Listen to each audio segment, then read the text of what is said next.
네, 앞선 말씀 잘 들었습니다. 네, 아까 전에 마지막에 인간이 통제를 하기 때문에 해킹 사례가 인간에 의해서 이루어진 걸 하셨는데 맞나요? 네, 맞습니다. 그렇다면 모기가 그러면 위험하지 않나요?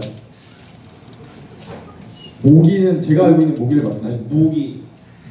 네, 무기. 아, 모기요? 네. 모기는 충분히 위험하지만 그것이 인간의 불행과 직결된다고 생각하지 않습니다.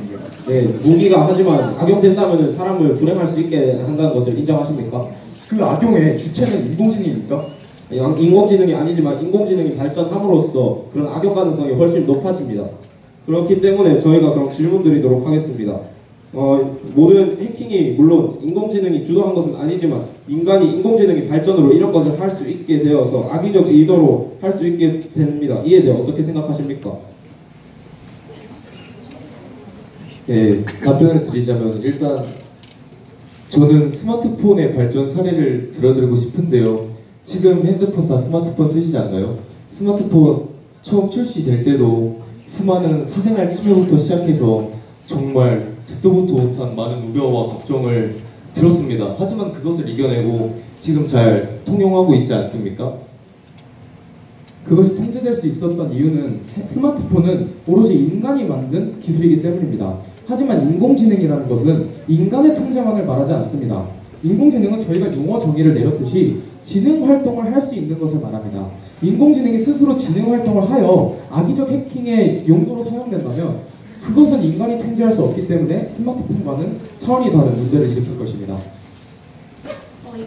인공지능은 정보망과 알고리즘에 의해서 계산된 그런 행위를 하는 것이고, 지금 말씀드린 걸로 미루어 보았을 때 악용이 되는 그런 사례는 인간이 악의적인 의도로 인공지능을 사용했다가 아니라 인공지능이 스스로 악의적인 의도로 자기가 쓰일 것을 원해서 그것이 인간이 그것을 통제하지 못한다고 말씀하셨는데, 그것은 지금 앞선 발언과 아주 모순된다고 네, 생각합니다. 알겠습니다. 잘 들었습니다.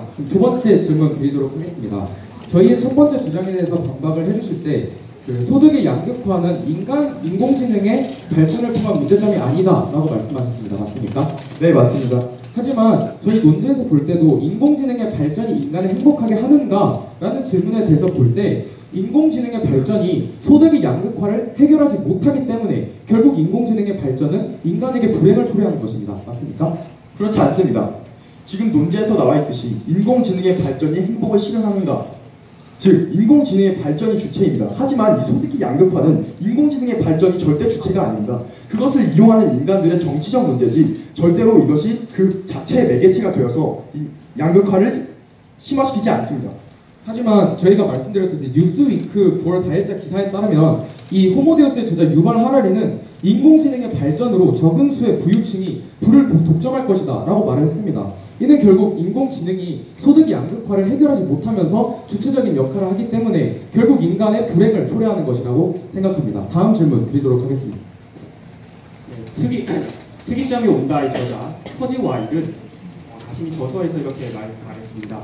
인공지능의 발전으로 인해 현재 0.42 정도의 진위 개수를 가지고 있는데, 이게 인공지능의 발전을 위해서 발전을 통해 0.58까지 증가할 것이다 라고 했습니다. 이게 이전이 1차, 2차, 3차 산업혁명과는 전혀 비교도 안 될 정도로 높은 수치인데요. 이렇게 된다면 충분히 소득 양극화가 일어날 가능성이 심화되는 것이 아닙니까?